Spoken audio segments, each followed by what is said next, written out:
Hola chicos, ¿qué tal campeones? ¿Cómo estáis? Como veis, sigo en la carretera, trabajando mucho. Como se nota que es temporada de verano, primavera-verano, y el trabajo de los fotógrafos aumenta un montón, ya no solamente por la temporada de bodas, sino porque parece que el buen tiempo alegra el espíritu y los clientes se animan a hacerse más sesiones de fotografía, cosa que debería ser todo el año, pero bueno, son peculiaridades de la industria. Pero tantas horas de carretera no quería que me impidieran compartir con vosotros un montón de inquietudes. La verdad que a mí la carretera me relaja mucho y me distrae mucho cavilar y pensar sobre cómo es nuestra industria y hacia dónde va. Y recordando, hay una parte de una asignatura que enseño a mis alumnos donde hablo de cuál es el futuro de la fotografía. Tal vez muchos de vosotros penséis que le doy demasiadas vueltas al coco, que me preocupo mucho sobre el mercado, pero en realidad en una industria que está tan conglomerada y tan concurrida como la nuestra, es imprescindible, si queremos sobrevivir como fotógrafos, pensar cuál es el futuro de la fotografía. El futuro de la fotografía no es tan importante en función de qué tecnología va a llegar o cuándo va a llegar. No me importa la tecnología por el equipo en sí, sino cómo va a afectar la conducta del consumidor. Cuando yo les hablo a mis alumnos sobre el futuro de la fotografía, me gusta hacerlo porque es algo que cuando me levanto todas las mañanas es de las primeras cosas que pienso. Pienso si el futuro de la fotografía del que hablaba ayer ha llegado ya o no.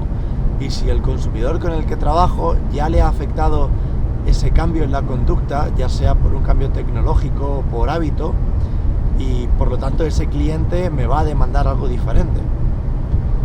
Lo interesante de esta parte de la asignatura es que todos los años cambia, y aunque todas las asignaturas hay que revisarlas, esta en particular, este pequeño capítulo, cambia muchísimo más rápido que el resto. ¿Por qué? Porque la tecnología avanza tantísimo. En fotografía trabajamos con dos componentes, uno humano y otro tecnológico. El humano cambia y evoluciona y tenemos que estudiar al ser humano continuamente. Y el tecnológico exactamente igual, pero a una velocidad increíblemente más rápida. Por lo tanto, no deja de impresionarme cómo tengo que reciclar esta asignatura cada año mucho más rápido. Los cambios de los que hablaba el año pasado, este año ya están aquí o se han quedado obsoletos. Por ejemplo, hace unos años Sony sacaba unas lentillas que parpadeando sacaban fotografías. Era la época que Google sacaba sus famosas gafas. Algunos de estos inventos, aunque la tecnología existe, pero no se ha difundido. Y todos nos preguntamos qué tan importante es una tecnología que exista, pero que no esté en manos del consumidor. Obviamente la tecnología espacial existe, pero solamente la podemos disfrutar a más largo plazo, cuando se reinvierta en la sociedad esas investigaciones que hace la industria espacial. La tecnología en fotografía se aplica de la misma manera. ¿Para qué nos sirven unas lentillas con las que podamos hacer fotografías si nadie dispone de ellas? El hábito del consumo de mi cliente no se va a afectar, por lo tanto no es algo que a corto plazo me preocupe, pero no deja de ser una curiosidad. Hay otras invenciones. Hace unos años salió también una cámara de fotos que se llamaba Litro, que en un pequeño formato se asemejaba a un pequeño juguete, pero lo genial de la invención era que permitía al consumidor seleccionar en el archivo que creaba la cámara de fotos, poder elegir el plano de enfoque, o en este caso qué plano de enfoque se podía seleccionar para tener un resultado final en la fotografía. Me pareció muy llamativo, no porque fuera importante para los fotógrafos profesionales, para mí se asemejaba a un juguete, pero sí era curioso que daba a entender que el fotógrafo captaba toda la información pero sería el consumidor final el que elegiría qué información sería relevante para él. Es decir, el fotógrafo ya no solamente elegía la composición, la profundidad de campo, toda la parte creativa y técnica, sino que la dejaba en manos, él captaba toda la información y la dejaba en manos del consumidor final, que en ese archivo iba a poder seleccionar qué quería enfocar para darle otro aspecto, ¿no? Otro punto creativo. No dejó de ser un juguete, pero yo supongo que la empresa, con ánimo de darle un punto más profesional, desarrolló la cámara con un sensor más grande para intentar llevar la cámara a manos de los profesionales. No he podido utilizar ninguna, pero es interesante que sigue en mercado.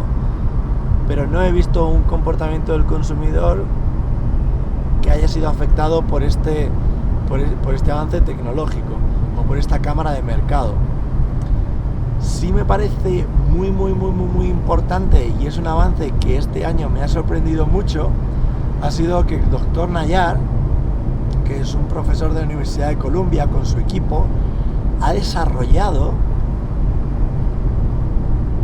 unas láminas de silicona que están compuestas por unas mallas, por unas rejillas de lentes que son flexibles, que permiten ampliar el ángulo de visión. Es decir, cuando las lentes que son flexibles se deforman, aumentan el ángulo de visión.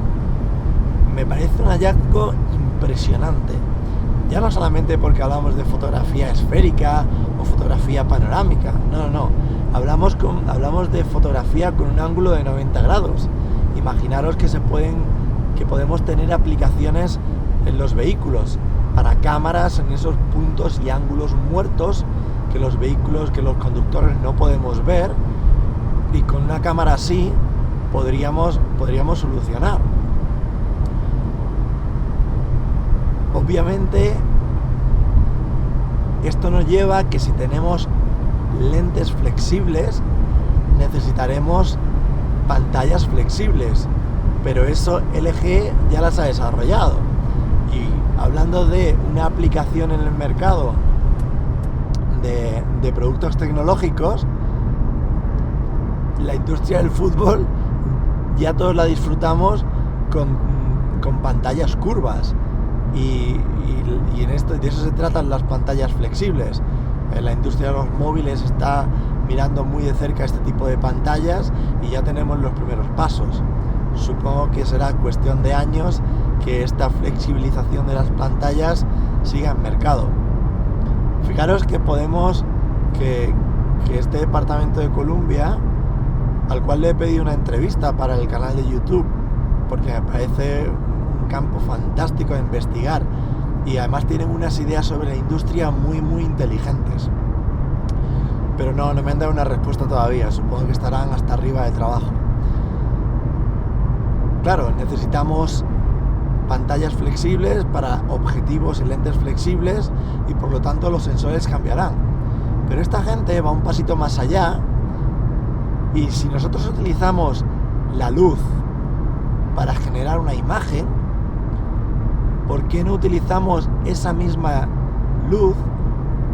Que la imagen se crea cuando creamos un pulso eléctrico, un poco de electricidad, y el microprocesador de nuestra cámara y todo nuestro computador de la cámara crea una imagen digital en ceros y unos. Esta gente ha desarrollado un sensor que está en experimentación para que este sensor, a la vez que capta la luz para crear una imagen, recarga la batería y actúa como una placa solar. Imaginaos la repercusión que puede tener esto. Yo, que en todas mis expediciones mi gran problema es cuando estoy semanas en el desierto o cuando he estado mucho tiempo en la selva, no tengo un enchufe a los pies de la palmera, entonces tengo que cargar con baterías. Antiguamente, en 2008, ya cargaba con un equipo de placas solares portátiles, que era un reciclaje de la industria militar a la industria civil, al uso civil, y las importé de Estados Unidos, donde ese tipo de de aplicaciones era muy común en aquella época, ahora está súper difundido en todos lados, y con las placas solares cargaba mi cámara de vídeo y mi cámara de fotos a través de cargadores estándar. Fijaros si pudiéramos cargar la batería de nuestra cámara a través del sensor que se convirtiera en una pequeña placa solar. Bueno, pues este departamento de Columbia, que ya está trabajando en ello, podría revolucionar la industria. ¿Qué pasaría con aquellos fabricantes de baterías? ¿Tendrían que fabricar nuevos modelos de baterías? ¿O qué pasaría con aquellos que fabricasen los cargadores y los cables para cargar nuestras baterías? Pero es más, ¿qué pasaría con la industria de la seguridad? Que tuviera cámaras de vídeo que pudieran estar filmando durante 24 horas seguidas. Es decir, sería un consumo gigantesco. Seguramente se destruirían muchos puestos de trabajo, porque esa gente que fabrica cargadores y baterías tendría que reciclarse o abandonar la industria. Pero por otro lado, se generarían puestos de trabajo, porque aquellos que crean tarjetas de memoria o el almacenamiento de datos se multiplicaría. Porque si ahora puedo estar filmando sin tener carencia de batería durante 24, 48 o 72 horas, tendríamos que aumentar la cantidad de almacenamiento, y tal vez los trabajos que se destruyesen en la industria por esta nueva tecnología también se multiplicarían, porque habría que gestionar nuevos filtros y software para filtrar esa cantidad de información que estamos grabando. Normalmente nos preocupamos por grabar y almacenar mucha información, pero es que luego hay que procesarla y hay que filtrarla. Seguramente tendremos que crear mucho software mucho más a la mano del consumidor medio para poder filtrar toda esa información.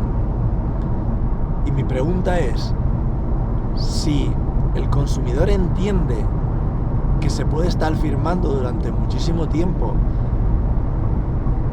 ese mismo fotógrafo podría realizar el mismo trabajo durante mucho más tiempo. El cliente demandaría una cantidad ingente mucho mayor de datos, o sería consciente de que habría que filtrar esa calidad y querría pagar por ese filtro o asegurarse que tiene toda la información. Depende del cliente. No sería lo mismo un cliente industrial que un cliente particular. Pero desde luego este tipo de cámaras y este tipo de sensores revolucionarían la industria. Pero es verdad que en una de sus entrevistas este equipo de Columbia comenta, bueno, no es tan importante que creemos y que patentemos esta nueva tecnología si el señor Nikon o el señor Canon no le dan salida. ¿Qué posibilidad tienen de patentar una cámara así cuando la mayoría el gran porcentaje de la industria de la fotografía es casi un monopolio? ¿Por qué los coches eléctricos no son el pan nuestro de cada día? Es una energía limpia. ¿Por qué no hay puntos de recarga en todas las grandes ciudades como hubiera paradas de autobuses? Pues porque obviamente no nos podemos cargar una industria de los hidrocarburos de la noche a la mañana. Hay demasiados intereses.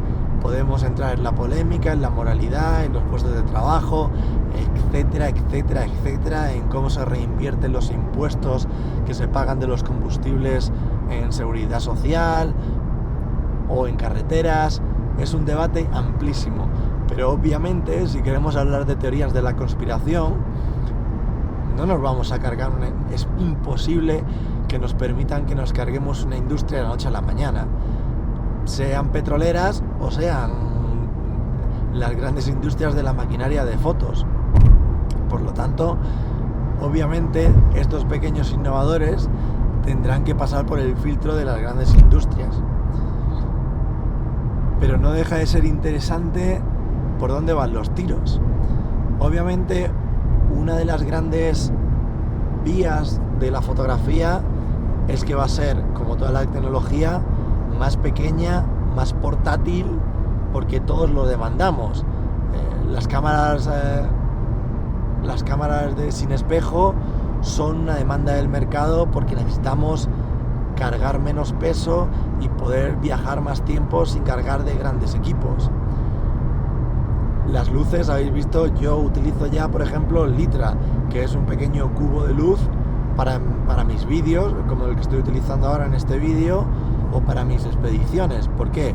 Porque necesito tener fuentes de luz portátiles, que sean versátiles y que todo se pueda cargar con un tipo de batería estándar, vía USB, micro USB. ¿Para qué? Para que todo sea estandarizable, pueda cargar en mecheros de coches, en cualquier tipo de enchufe, con power banks, todo para hacerme lo más autónomo posible, la vida lo más fácil posible. Entonces, yo particularmente creo que la industria y la tecnología va a que todo sea más pequeño y más portátil. Por otra parte, la tecnología también tiende a que todo sea mucho más versátil. No sé si habéis visto, Olympus ha sacado un pequeño, es el equivalente a un respaldo digital, pero que incorpora un pequeño objetivo, se llama Olympus Air, y lo sacó no sé cuánto, pero es relativamente nuevo, y es otro invento híbrido. Todo el mundo lleva un móvil porque es la cámara que todo el mundo lleva encima, y el móvil ha convertido a medio planeta en fotógrafos, y esto es un pequeño respaldo digital con un sensor pequeñito que incorpora un objetivo, y ese objetivo se conecta vía wifi a nuestro móvil, que hace de pantalla, hace de LCD, y podemos manejar el objetivo como si fuera una cámara. De nuevo, ¿se incorporará dentro del flujo de trabajo de un fotógrafo profesional? No lo creo. Les faltarán funciones de conectividad, dependerá del flujo de datos, del wifi, etc. Habrá que utilizar dos manos y te darán mucha flexibilidad al mover el objetivo y cambiar los ángulos, que eso va a estar genial. Pero también, como todo es un híbrido, y seguramente se le pueden sacar un montón de aplicaciones. Y no creo que sea un sustituto de una cámara reflex, ni que tenga a día de hoy una aplicación súper profesional. Pero es indicativo de que el consumidor no va a hacer este análisis de qué tanta ventaja o inconveniente tiene para un uso profesional, pero sí se va a quedar con el guiño del mercado de, oye, la fotografía tiende a ser mucho más flexible. Por lo tanto, todos estos análisis no me preocupan en cuanto lleguen al mercado o cómo van a cambiar mi forma de trabajar. Lo que me preocupa o lo que me gusta analizar es qué guiños le hacen al consumidor, que al final será mi cliente, para ver si me va a pedir muchas más horas de trabajo, me va a pedir más información, me va a pedir más flexibilidad. Y los profesionales que quedemos en la industria, una industria tan conglomerada, tan segmentada y con tanta competencia, tan popularizada, no habrá sitio para todos los profesionales. Obviamente todo el mundo vamos a hacer fotos, pero no todo el mundo podremos cobrar por hacer fotos. Por lo tanto, aquellos que nos preocupe quedarnos en el mercado, quedarnos con un segmento, con un nicho del mercado para poder vivir de nuestros clientes y de la fotografía, tenemos que preocuparnos de este tipo de aspectos. Y mi recomendación es que os levantéis todas las mañanas y con ese primer café, aparte de que organicéis vuestra rutina diaria, penséis, ¿cuál es el futuro de la fotografía? ¿Cuánto le queda por llegar? ¿Dónde viene? Y que le deis una pensada a todas esas cosas. La parte práctica, la parte económica y sobre todo, ¿cómo cambiará los hábitos del consumo de vuestros clientes? Chicos, todas estas reflexiones y muchas más, no dudéis en dejarme comentarios en el canal, y podéis encontrarme en redes sociales, en la página web, Instagram, etc. Estoy aquí para comentar todas estas cosas, compartir inquietudes, porque la fotografía no deja de ser una profesión social y un hobby social. Toda la fotografía evoluciona conforme la compartimos. Así que espero que nos juntemos en el canal, compartamos todos nuestros sueños y expectativas con la fotografía y nos vemos próximamente. Y como siempre, disfrutad de la fotografía y pasadlo muy bien. Nos vemos en próximos vídeos. Chao.